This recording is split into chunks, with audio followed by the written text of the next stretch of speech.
Otra vez Josías. Dios mediante nuestro pastor está de regreso esta semana, pero ha sido de bendición para mí poder compartirles la palabra de Dios en estas semanas. Dado a la decisión de la Corte Suprema de nuestro país, varias personas me pidieron que les hablara del tema de la homosexualidad. Y pues lo vi como algo providencial, el hecho de que el pasaje que sigue en Efesios nos habla precisamente del matrimonio. Así que pensé que sería oportuno continuar en Efesios, pero hacer tal vez algo un poco distinto con el sermón. Obviamente exponer lo que Dios dice del matrimonio, Efesios 5, pero con un primer punto contrastándolo con lo que es la homosexualidad. Y obvio, claro, todo esto con la mirada en el sacrificio de Cristo, ya que vamos a celebrar su muerte al final del servicio en la cena del Señor. Una muerte capaz de borrar cualquier iniquidad de cualquier pecador que cree en Él. Ya leímos el texto, así que vamos a entrar de plano en nuestro estudio de Efesios 5 y vamos a estar estudiando los versículos del 22 al 33. Efesios 5, versículos 22 al 33. En esta mañana vamos a contestar 3 preguntas muy básicas en cuanto al matrimonio que nos ayudarán a enfrentar cualquier ataque en contra de ello. La primera pregunta es: ¿qué es el matrimonio? Segunda, ¿cuál es el papel de la esposa en el matrimonio? Y la tercera, el papel del esposo. La primera pregunta es: ¿qué es el matrimonio? Y tal vez se puede decir muchas cosas al respecto, ¿no? de que el matrimonio es una bendición. El matrimonio es un regalo de Dios, es un pacto legal, es un voto inquebrantable. Y todo eso es cierto. El problema es que a veces tenemos que ser más específicos con nuestras definiciones por los ataques que hay en contra de lo que Dios dice. Nuestro país básicamente ahora define el matrimonio como la unión amorosa entre 2 seres humanos. El gobierno puede decir lo que quiera. No esperemos que un gobierno secular se porte de acuerdo a la palabra de Dios. No esperemos que nuestra cultura ame las cosas de Dios. Pero la pregunta es: ¿qué de nosotros? ¿Vamos a aceptar la definición que nuestro gobierno da o vamos a creer en la definición del creador de la institución del matrimonio? Es Dios, y obviamente la respuesta es Dios. Entonces, la pregunta que surge: ¿qué es lo que Él dice? ¿Cómo es que Él define el matrimonio? Y no va a ser un estudio extenso. Solo quiero concentrar nuestro tiempo en 2 características que observamos claramente en Efesios 5, 22 al 33. El primer aspecto es de que el matrimonio es la unión entre un hombre y una mujer. Segundo es de que es la reflexión de la relación entre Cristo y la iglesia.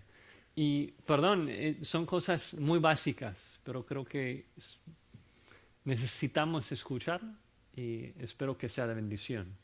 La primera característica del matrimonio es de que es la unión entre un hombre y una mujer. Dice, bueno, Josías, ¿dónde dice esto? Bueno, versículo 22.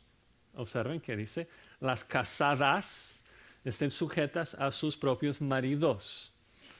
Se refiere a hombres y mujeres, casadas y maridos. Es aún más explícito en el versículo 31. Si pasan allí, Pablo, citando a Génesis 2:24, dice: por esto dejará el hombre a su padre y a su madre y se unirá a su mujer y los 2 serán una sola carne. Hay 2 generaciones ahí que se ven de la unión de un hombre y una mujer. Primero tenemos un padre y una madre, es decir, un matrimonio. Y ellos tienen a un hijo. Y ese varón va a dejar a su familia definida como un padre y una madre y se va a unir con una mujer. Y esa unión, de acuerdo a Dios, es un matrimonio. No puede ser más claro, no podemos cambiarlo. La definición no es cultural ni dada al pecado porque se dice desde Génesis 2, antes de la cultura, antes del pecado. Dios creó a hombres y mujeres y el matrimonio es la unión entre un hombre y una mujer. Jesucristo lo dice así en Marcos 10: al principio de la creación, varón y hembra los hizo Dios. Luego cita el mismo pasaje Por eso dejará al hombre a su padre y su madre, se unirá a su mujer y los dos serán una sola carne. Así que no son ya más dos sino uno. Y luego agrega esto, por tanto lo que Dios juntó no lo separe el hombre. Eso fue Marcos 10:6 en adelante. El punto que Jesucristo señala ahí es de que Dios creó dos sexos. Por más que la gente quisiera decir lo opuesto y lo contrario, la gente dice, bueno, es que nací como hombre, pero realmente soy mujer, o al revés. Pero Dios no lo ve de esa forma. Él creó dos sexos, varón y hembra. Y si uno intenta cambiar esto es porque no está o de acuerdo con lo que Dios hizo o no está agradecido con lo que Dios hizo, cualquiera que sea la opción, es un pecado. Un pecado. La primera característica, el matrimonio es la unión entre un hombre y una mujer. Segunda característica, el matrimonio es la reflexión de la relación entre Cristo y su esposa. Observen allí en Efesios 5:31 que tan pronto Pablo cita Génesis 2:24, por eso dejará al hombre a su padre y su madre, se unirá a su mujer y los dos serán una sola carne. Luego agrega esta frase, versículo 32. Grande es este misterio, mas yo digo esto respecto de Cristo y de la iglesia. Un misterio. Adán no lo comprendió, Eva tampoco. Pero cuando Pablo escribe, el hombre dejará su hogar y se va a unir con su esposa, lo dijo referente a Cristo y de la iglesia. Yo creo que allí hay una muy buena lección para nosotros. Una de las razones por las que no podemos jugar con la Biblia, no podemos jugar con las cosas que Dios dice, es de que no entendemos todo su plan. Vemos por espejo, oscuramente. Hay misterios en el plan de Dios que Él no nos revela. No podemos comprender todas las implicaciones de cambiar una de sus reglas porque no somos Dios. Un niño escucha de su padre, no corras allí en la calle. Pero el niño no comprende todo el peligro, no entiende la sabiduría ni la lógica detrás de la instrucción. Le toca confiar de que su padre sabe, le toca obedecer. El punto es de que el matrimonio tiene elementos, presenta elementos que nosotros no podemos comprender. El matrimonio refleja algo de Cristo y la iglesia, no se puede cambiar. Eso no es cultural, ni mucho menos temporal. Es una relación planeada antes de la fundación del mundo, cuando Dios nos escogió para que un día fuésemos una iglesia gloriosa, una iglesia santa y sin mancha, una esposa gloriosa para Cristo. Nadie tiene derecho de cambiar esto. Entonces, no quiero tomar mucho tiempo, pero quisiera hacer unas aplicaciones rápidas en base a esa definición, esas características claras que la Escritura nos da.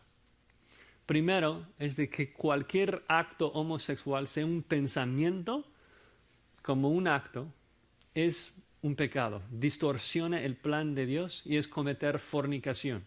Cualquier tipo de relación sexual, si no existe adentro del matrimonio de un hombre y una mujer, es pecado. Y la Biblia es clarísima en cuanto a esto. Tal vez los dos pasajes más claros, si quieren anotarlos, no vamos a estudiarlos, pero Romanos 1, 26 al 27, Romanos 1, 26 al 27 y 1 Corintios 6, versículo 9. 1 Corintios 6, 9. Otra aplicación sería que la gente entonces no nace homosexual. Dios no los hizo así. Claro que todos tendemos a ciertos pecados, pero Dios Dios hace hombres y mujeres. Entonces, lo que existe es gente que comete actos pecaminosos de la homosexualidad y ellos necesitan ser salvos de la ira de Dios que viene sobre los hijos de desobediencia. Tercera aplicación. La homosexualidad, siendo un pecado, entonces condena al hombre. Tanto el mentiroso como el homosexual irá al infierno. Y en ese sentido no somos mejores que ellos. ¿Por qué? Porque todos hemos quebrantado la ley de Dios. Sin embargo, aunque cualquier pecado es capaz de condenarnos, no todo pecado es igual delante de Dios. No todo pecado recibirá el mismo castigo y muchas veces hay confusión acá.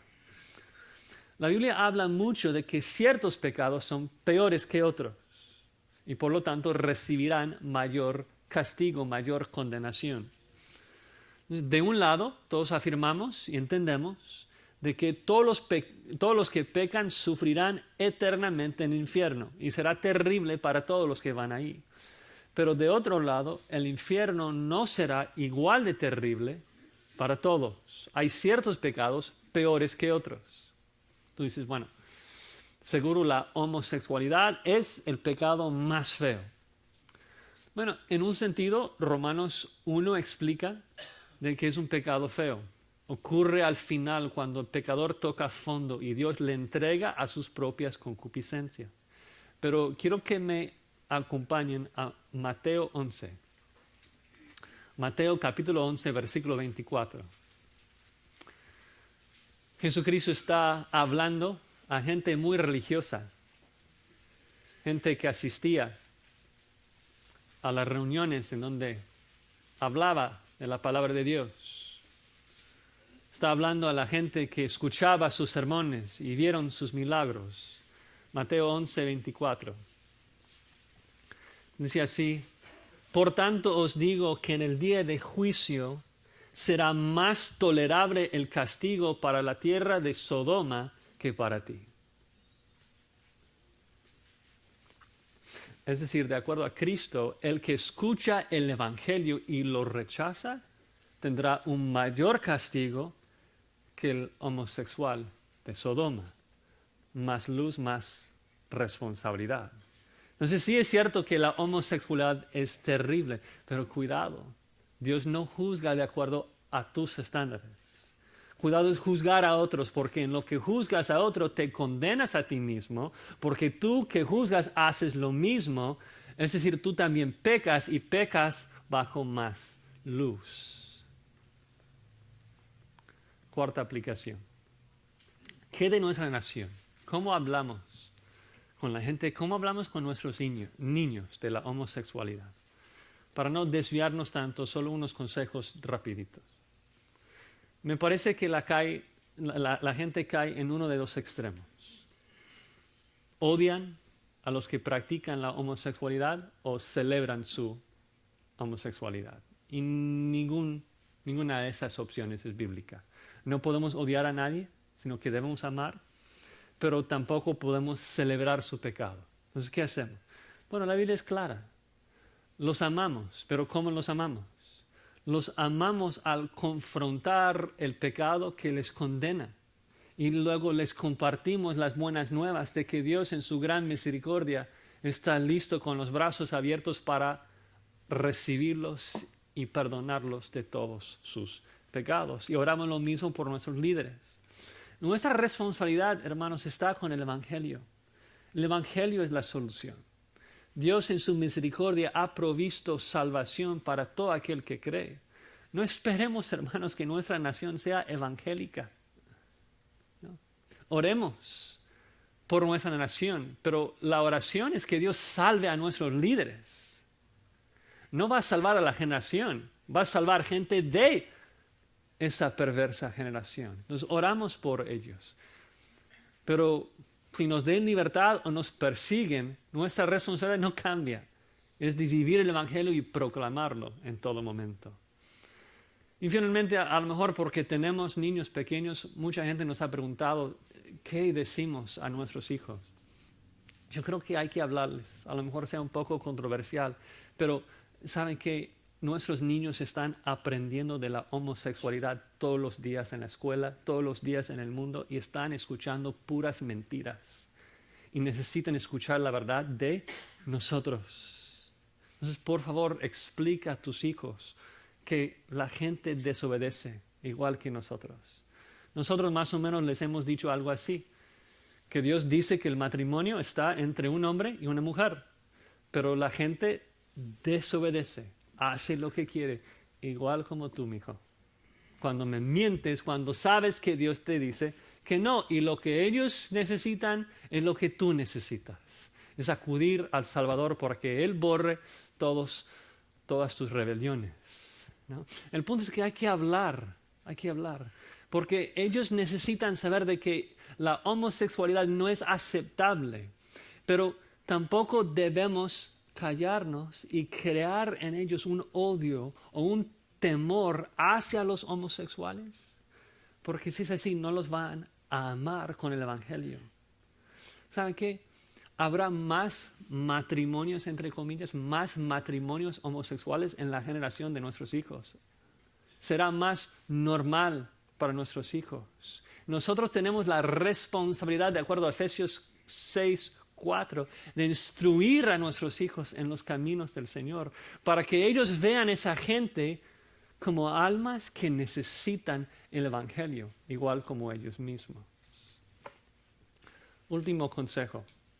Como veremos, si el matrimonio existe para reflejar el Evangelio, si existe para reflejar la relación entre Cristo y la iglesia, entonces sirve cuando lo refleja bien y no sirve cuando no lo refleja. Es decir, si hay dos mujeres supuestamente casadas, esa unión no tiene la capacidad de reflejar la relación entre Cristo y la iglesia y por lo tanto no sirve, no es un matrimonio bíblico. Pero tenemos que traer el principio a nuestras casas también, ¿no? De que el mismo principio aplica a nosotros y lo veremos en el texto. Si la esposa no refleja una gozosa sumisión como la iglesia la debe rendir a Cristo, entonces está fallando. Está fallando en reflejar bien el matrimonio entre Cristo y la iglesia. Lo mismo con el hombre y el amor que él da a su esposa. Entonces, no solamente debemos hablar la verdad, confrontar el pecado y compartir las buenas nuevas, también tenemos que vivir el Evangelio. Ese es el punto de la segunda mitad de Efesios.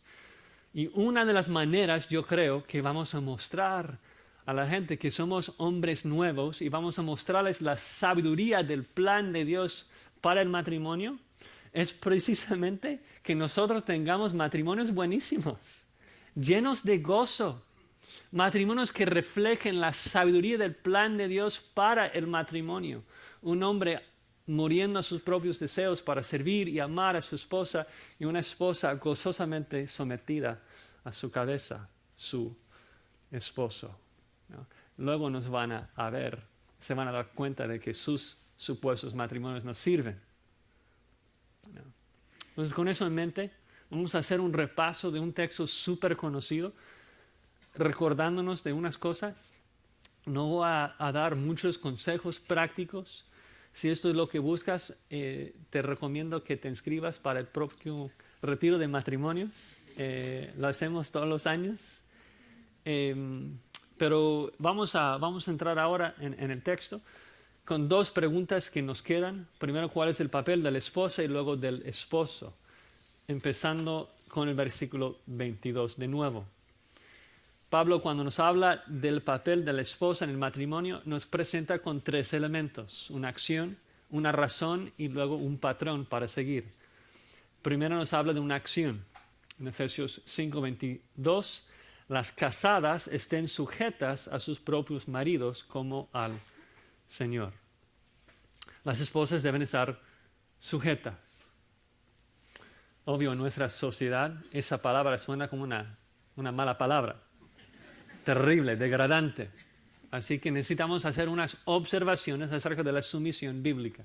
Primero, las mujeres no tienen que estar sujetas a cualquier hombre. No es de que la mujer sea inferior al hombre en alguna manera. No se trata de valor ni de importancia. Pablo dice en Gálatas 3:28, en Cristo no hay ni varón ni hembra. La mujer tiene el mismo valor delante de Dios, varón y hembra creados en la imagen de Dios. Pero en cuanto a su papel, la esposa debe estar en sumisión a su propio marido, debe ponerse bajo su liderazgo. También sería apropiado señalar de que Pablo no dice que la esposa debe de obedecer a su marido, como va a decir de los niños y de los esclavos.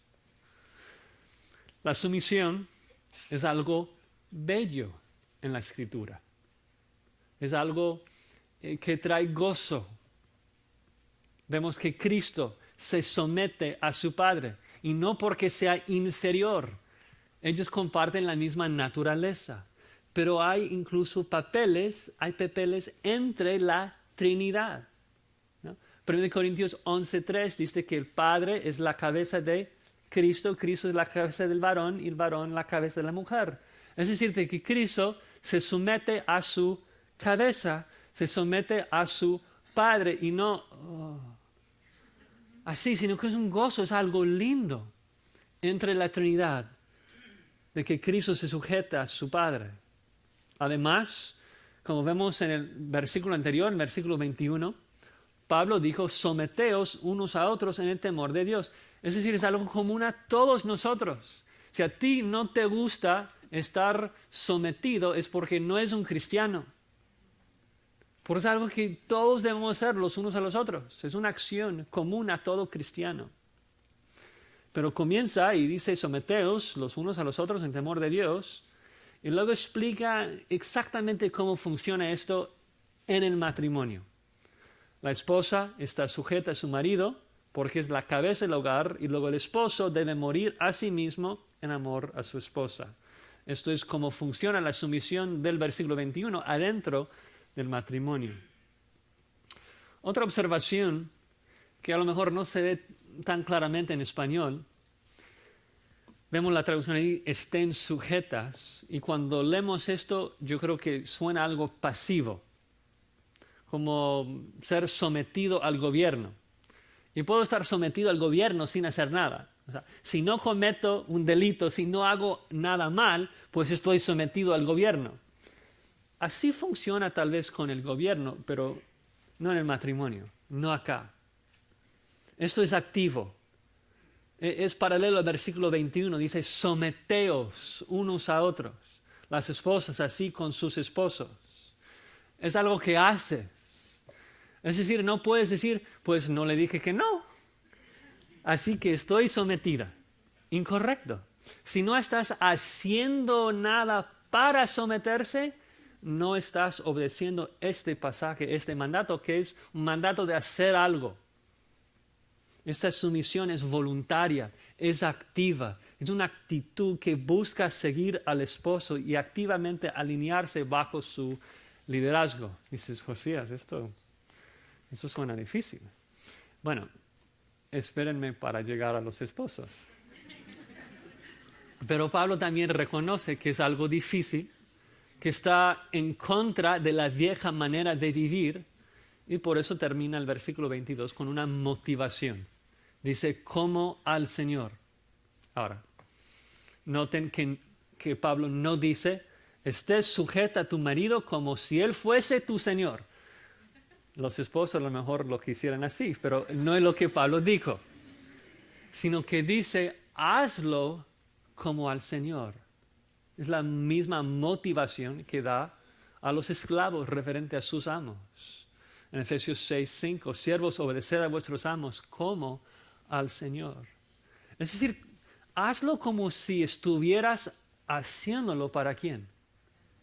Para el Señor. Hazlo como a Él.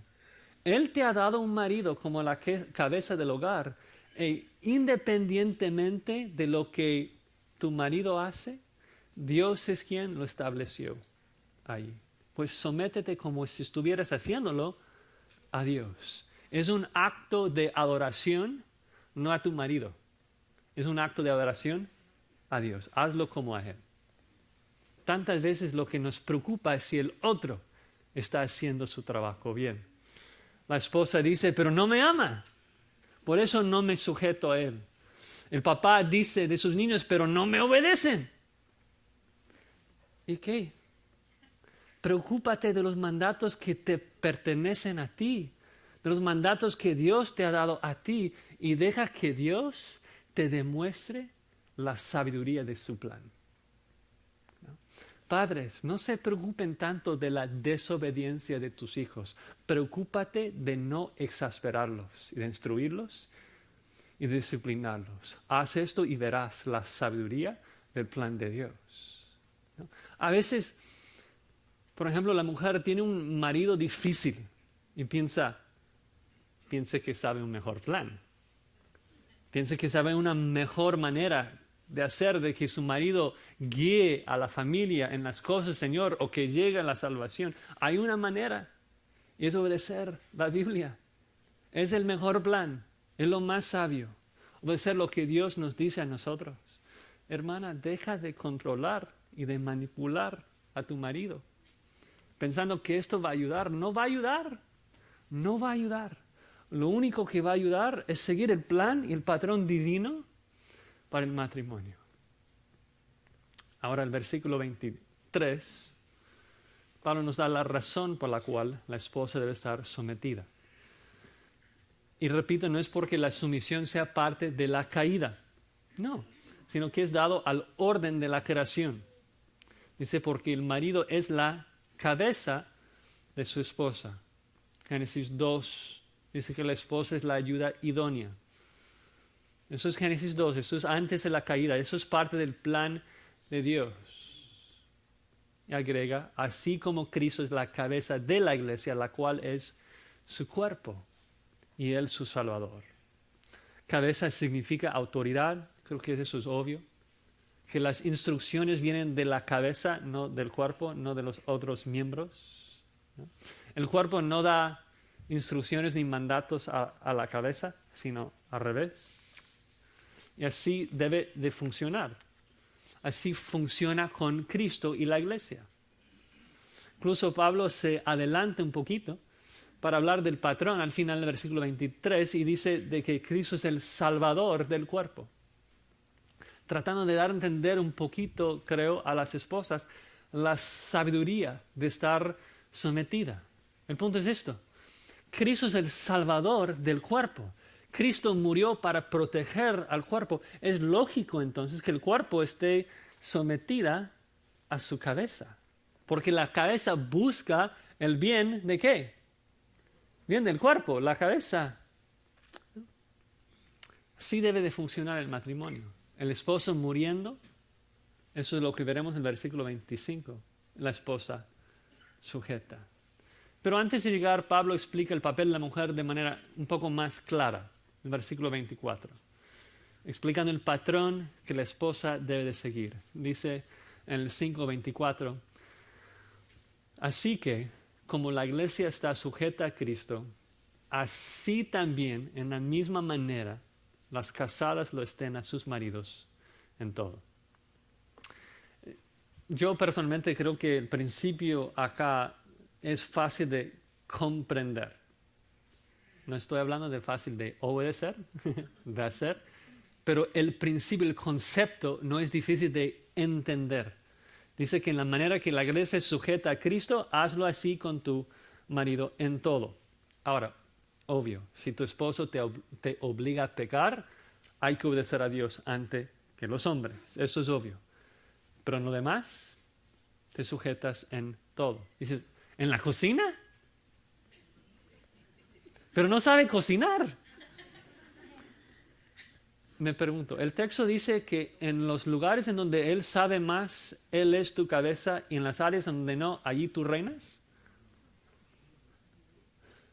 No.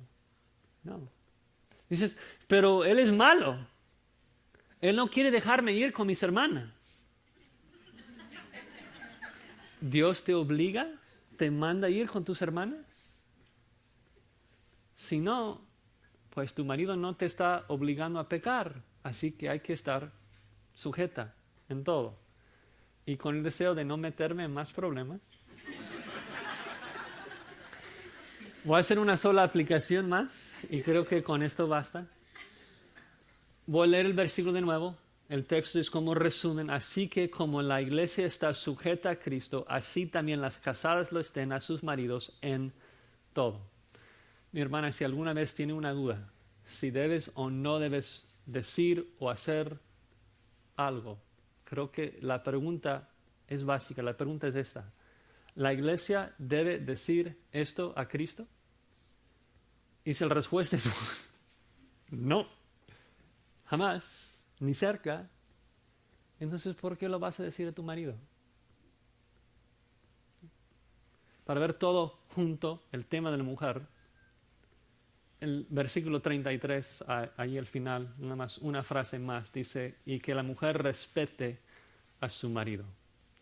Literalmente que teme a su marido, pero creo que respetar capta la idea, porque obvio no es un temor que te hace correr de él, sino es un respeto de su liderazgo que te hace acercarse más a su lado y respetar sus decisiones? Así que la pequeña exhortación, hermana, si quieres tener un matrimonio feliz, un matrimonio bíblico y gozoso, tenga una actitud así, una actitud activa de sumisión, buscando seguir a tu marido en la manera que la iglesia busca seguir a Cristo. Si lo haces, vas a ver la sabiduría del plan de Dios. Si lo haces, vas a generar un deseo en tu marido de guiarte para tu bien, ¿no? Eso es el plan de Dios para el matrimonio. Ahora, varones, ¿listos? La tercera pregunta, el papel del esposo. Esa sección realmente es una maravilla. No se dirige tanto para hablar, dar mandatos a nosotros, nos da un mandato. Esposos, amad a vuestras esposas como Cristo amó a la iglesia. Y luego toma el tiempo para hablar del amor de Cristo, porque es el patrón que tenemos que seguir.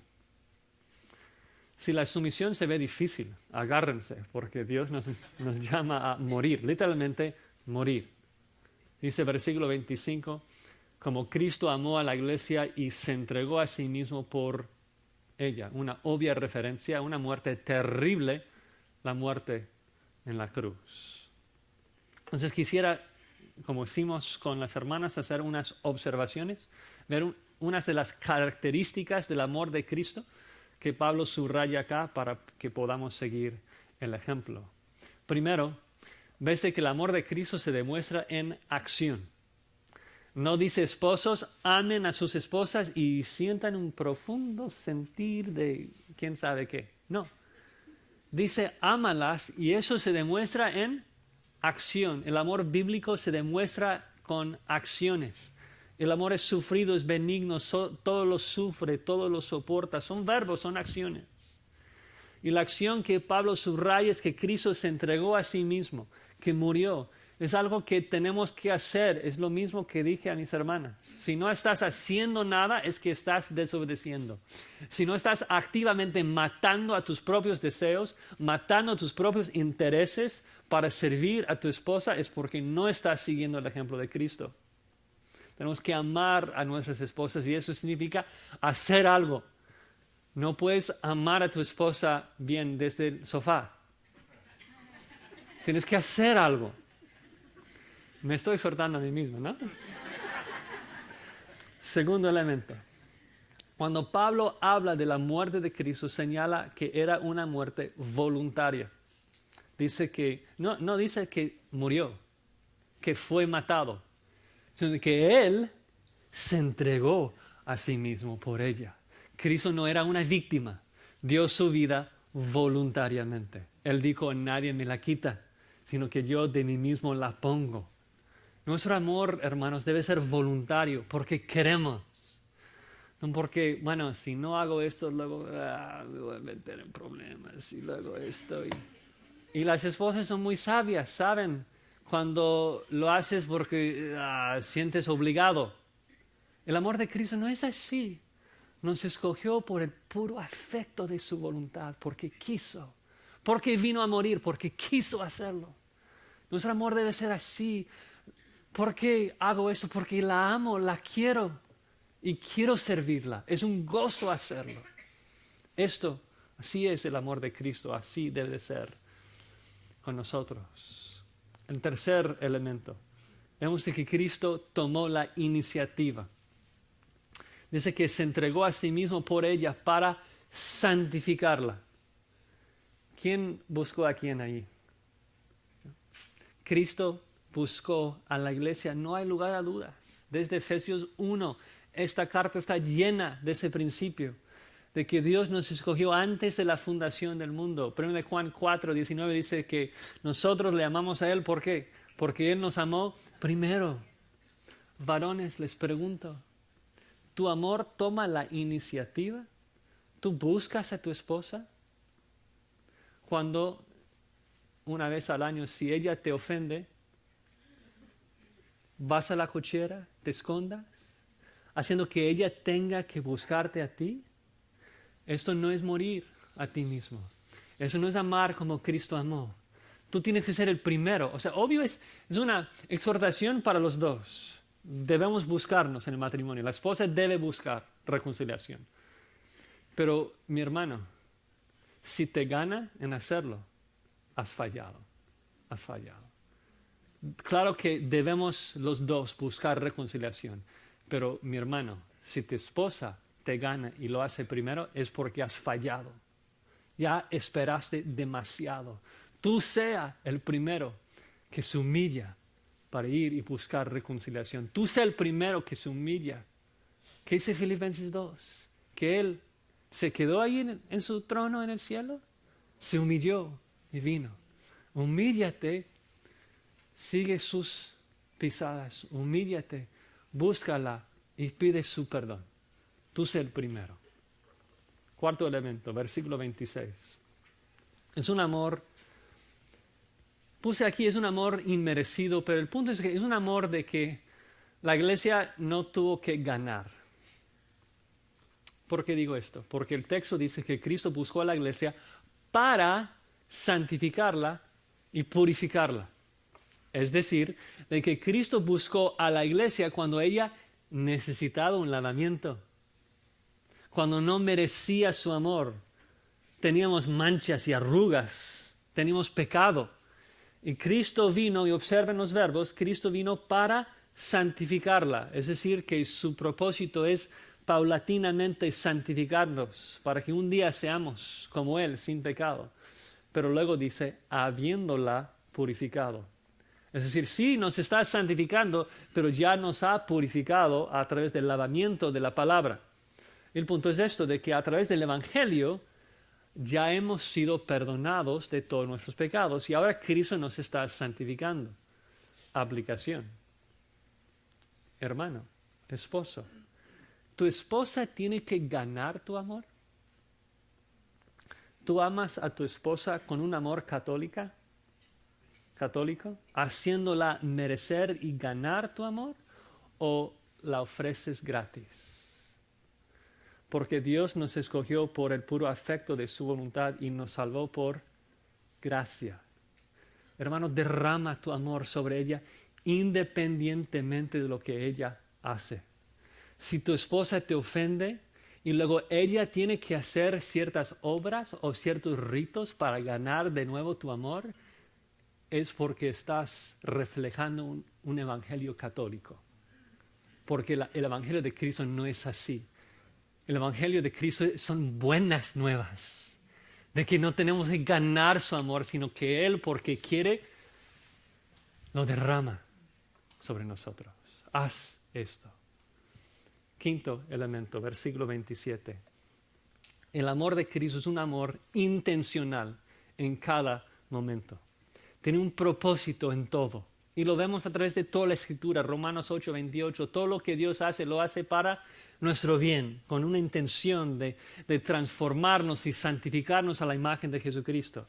Pero acá en el versículo 27 dice esto, que Cristo se entregó a sí mismo a fin de presentársela a sí mismo una iglesia gloriosa, que no tuviese mancha, ni arruga, ni cosa semejante, sino que fuese santa y sin mancha. Todo lo que Cristo hace, lo hace para santificar y para mejorar la eternidad de su esposa, para que un día seamos una iglesia gloriosa. ¿Por qué gloriosa? Porque vamos a reflejar la gloria de Él, porque estamos siendo transformados a su imagen. La iglesia no va a tener ninguna mancha, ninguna arruga, ni cosa semejante, será santa y sin mancha.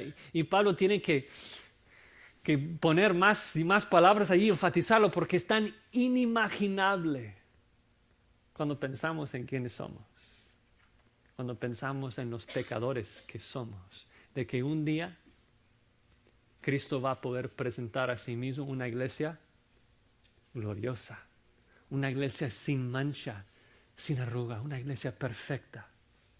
Tan feo y tan lleno de pecados que somos ahora, un día seremos sin pecado. La pregunta para los esposos entonces es, ¿por qué tratamos a nuestras esposas como las tratamos? ¿Todo lo que haces lo haces con una intención? Todo lo que haces lo haces con un propósito porque debes. Todo lo que haces con tu esposa lo debes hacer con un propósito para su eterno bien, buscando que sea mejor, buscando que sea como Cristo, guiándola en la santificación a través de la palabra de Dios. Eso es lo que significa ser una buena cabeza de un hogar cristiano, es guiarla en santidad. Amar es morir a mis deseos, morir a mis intereses, para hacer lo que le conviene a ella, lo que es eternamente mejor para ella. Tantas veces ni siquiera pensamos qué es lo que santificaría más a mi esposa. Y yo voy entonces a morir a lo que yo quiero hacer, porque lo que busco, lo que quiero es que mi esposa sea santa, sin mancha. El sexto elemento, versículos 28 al 31. El amor de Cristo es un amor desinteresado. Desinteresado. Mi deseo debe ser elevar a mi esposa, no a mí mismo. Hay tantos esposos, los escuchamos, y cuando hablan, bajan a sus esposas para que ellos sean más exaltados. Tan lejos del amor de Cristo que siempre busca nuestro bien. Todo el mundo debe saber de que soy el mejor fan de mi esposa, de que siempre busco que ella sea la que recibe esas cosas. Ahora, mucha gente mal interpreta esos versículos que siguen, pensando que presentan un mandato de amarnos a nosotros mismos. Y obvio, eso no puede ser bíblicamente. Es nada semejante. Observen lo que dice el versículo 28. Dice: así también los maridos deben amar a sus mujeres como a sus mismos cuerpos. El que ama a su mujer, a sí mismo se ama. ¿Cuál es el punto? Creo que el punto es claro. Un esposo bíblico ve a su esposa como su propio cuerpo. Así que si yo gano y mi esposa pierde, pierdo. Porque somos una sola carne. Ya no existe un yo en el matrimonio. Todo tiene que ver con nosotros. Ahora estoy interesado en nosotros, no yo. Ya que somos una sola carne, es ilógico no cuidar a mi propia carne. Es el punto. Y Pablo sigue, versículo 29. Porque nadie aborreció jamás a su propia carne, sino que la sustenta y la cuide, como también Cristo a la iglesia. Porque somos miembros de su cuerpo, de su carne, de sus huesos. Por eso dejará el hombre a su padre y a su madre, se unirá a su mujer, y los dos serán una sola carne. Es el punto. El amor de Cristo es desinteresado. Él dejó el cielo para morir por su cuerpo. ¿Y ahora qué hace? Está en el cielo. Y desde el cielo está, dice, sustenta y cuida a su esposa. Nos ve, increíble, nos ve como su propia carne y sus propios huesos. Es tan lindo pensar en eso, de que Él siente una conexión tan estrecha con nosotros, de que nos ve como sus propios huesos. ¿Recuerdan ahí en el libro de Hechos cuando Saulo de Tarso estaba persiguiendo a la esposa de Cristo, estaba persiguiendo a la iglesia? Entonces Cristo viene y le habla y le dice: Saulo, Saulo, ¿por qué me persigues? Porque si alguien estaba maltratando a la esposa de Cristo, es porque estaba maltratando a la carne de Jesucristo. Hermano, ¿amas a tu esposa así? Con un amor desinteresado. ¿Buscas el bien de ella por encima de ti mismo? ¿Siempre haces lo que tú quieres hacer? ¿O mueres a tus propios deseos para hacer lo que le conviene a ella? Si tu esposa es insultada, ¿lo ves como una afrenta personal? ¿O tú eres la que le insulta? Muérete a ti mismo y busca el bien de tu esposa. Es tu carne. Cuídala, cuídala. Séptimo y último elemento del amor de Cristo, que se ve en el versículo 31, es un amor inquebrantable, inquebrantable. Dice allí que el hombre dejará a su padre, a su madre, y se unirá. unirá, literalmente se pegará, así como con pegamento. Y por eso Jesucristo agrega, lo que Dios juntó, no lo separe el hombre. Nuestras esposas deben de saber de que las amamos con un amor inquebrantable. Estamos unidas a ellas en las alegrías y en las penas, así como los comprometimos en nuestras bodas. No debe haber ningún temor de que las vamos a dejar. Imposible.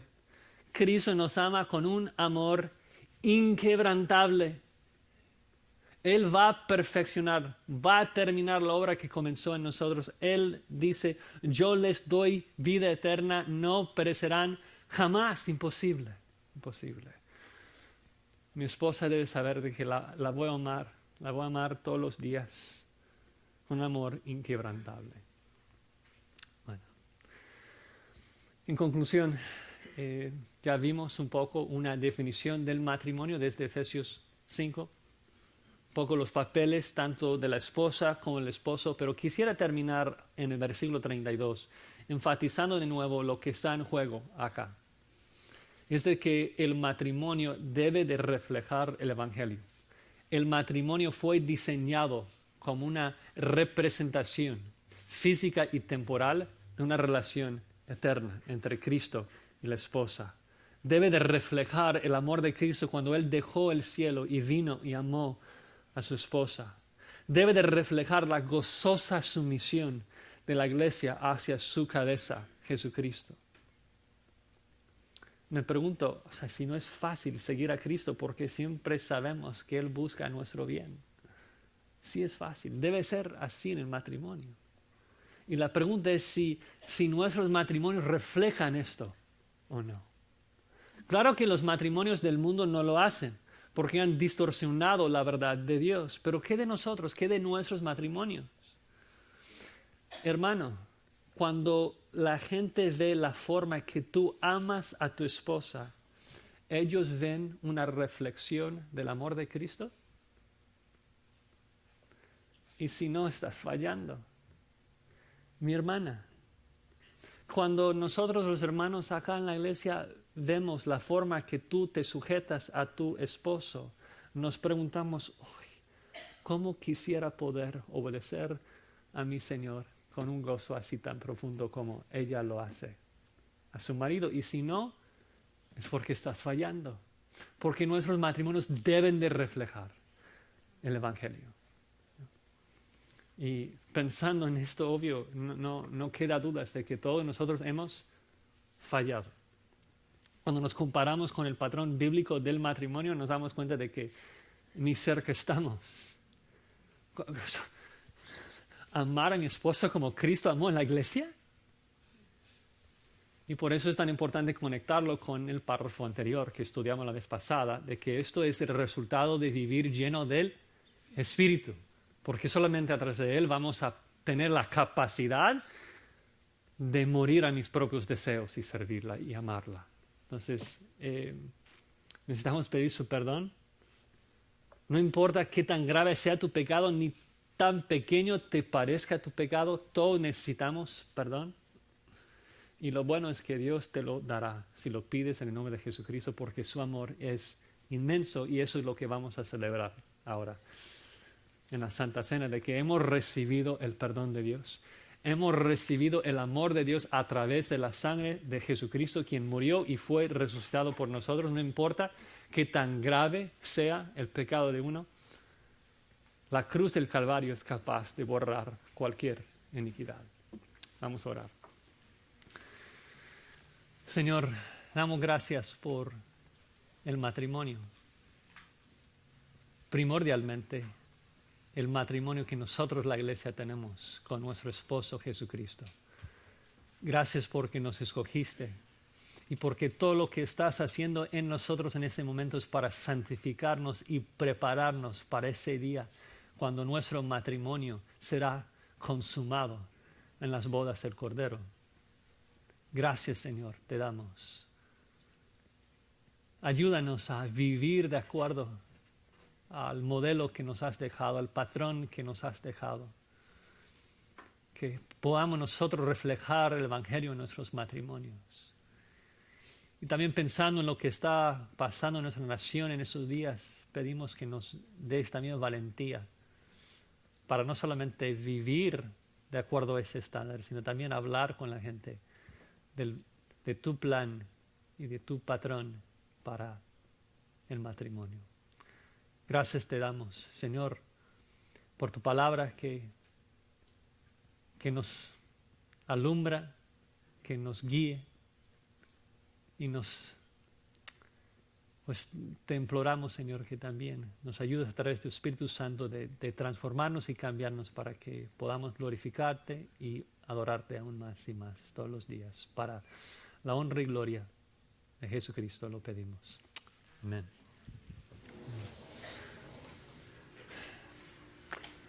Antes de que partamos los elementos, como siempre me gusta hacer, quisiera exhortarles un poco de que